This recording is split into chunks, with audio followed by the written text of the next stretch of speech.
کچھ عرصہ قبل کرناٹک سمیت مختلف ریاستوں میں حجاب پر پابندی عائد کی گئی تھی۔ فرقہ پرست حکومتوں نے حجاب کے خلاف محاذ کھول رکھا تھا۔ ہندو شدت پسند تنظیموں نے حجاب کو لے کر مسلم لڑکیوں کو نشانہ بنایا تھا۔ اس وقت کچھ مسلم رہنماؤں، لیڈروں اور تنظیموں نے اس بات کا اعلان کیا تھا کہ اب مسلمان ایسے تعلیمی ادارے بنائیں گے جس کے ذریعے سے مسلمانوں کی بنیادی حقوق اور عقائد پر آنچ آنے نہیں دیں گے۔ اسی بات کو لے کر کئی جگہوں پر مسلم لڑکیوں کے لیے یا پھر مسلم طلباء کے لیے تعلیمی ادارے شروع کرنے کا اعلان کیا گیا تھا۔ کئی جگہوں پر تعلیمی کانفرنسوں کا انعقاد بھی ہوا اور بڑے بڑے اعلانات بھی ہوئے تھے، لیکن وقت گزرنے کے ساتھ ساتھ کچھ ہی دنوں بعد مسلمانوں کا یہ جذبہ سرد مہری کا شکار ہوا۔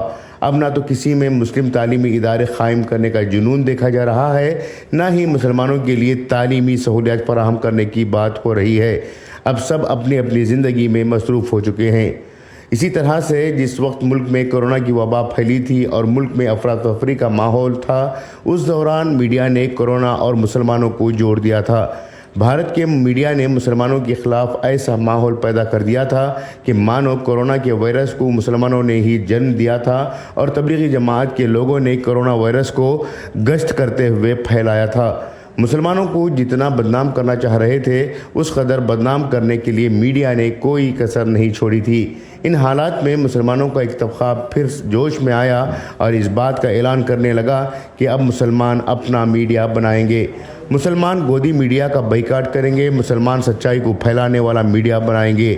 جس طرح سے مسلمانوں کے بحث و مباحثے اور اعلانات سوشل میڈیا پر دیکھے اور پڑھے جا رہے تھے، اس سے ایسا محسوس ہو رہا تھا کہ کچھ ہی دنوں میں مسلمان رویش کمار جیسے صحافیوں کو لے کر اپنا میڈیا ہاؤس بنا ڈالیں گے اور فاسق میڈیا کو تباہ و برباد کر دیں گے۔ لیکن کورونا جاتے ہی رات گئی بات گئی، اسی طرح سے میڈیا بنانے کا بھی خواب چکنا چور ہو گیا۔ بات حجاب کی ہو یا پھر میڈیا کی یا پھر تعلیم کی، اعلانات تو بہت ہوتے ہیں، کام کچھ نہیں ہو رہا ہے۔ موجودہ حالات کو دیکھا جائے تو اس وقت مسلمانوں کو ایک طاقتور میڈیا کی اشد ضرورت ہے۔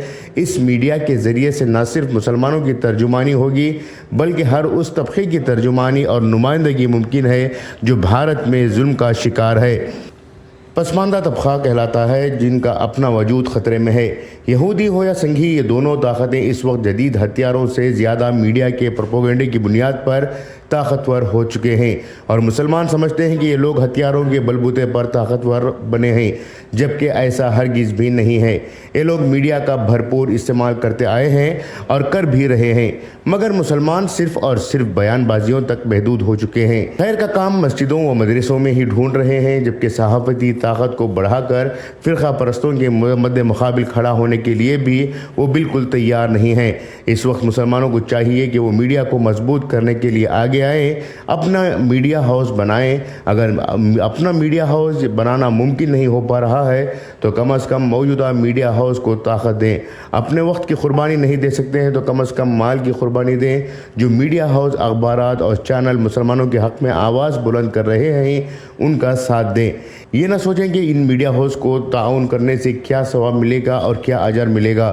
ثواب اور اجر کا معاملہ دیکھا جائے تو اس میں اور بھی کئی باتیں سامنے آئیں گی، لیکن اس وقت حق بات کو پھیلانے اور جھوٹ کا مقابلہ کرنے کے لیے جو ہتھیار ہم بنا سکتے ہیں وہ میڈیا ہی ہے، اس لیے اسے بڑھاوا دینے کی ضرورت ہے۔ صرف وقت پڑنے پر جذباتی باتیں کرنے کے بجائے مستقل طور پر منصوبہ بندی کرتے ہوئے کام کرنے کی ضرورت ہے۔ خصوصی پیشکش انقلاب نیوز، بنگلورو۔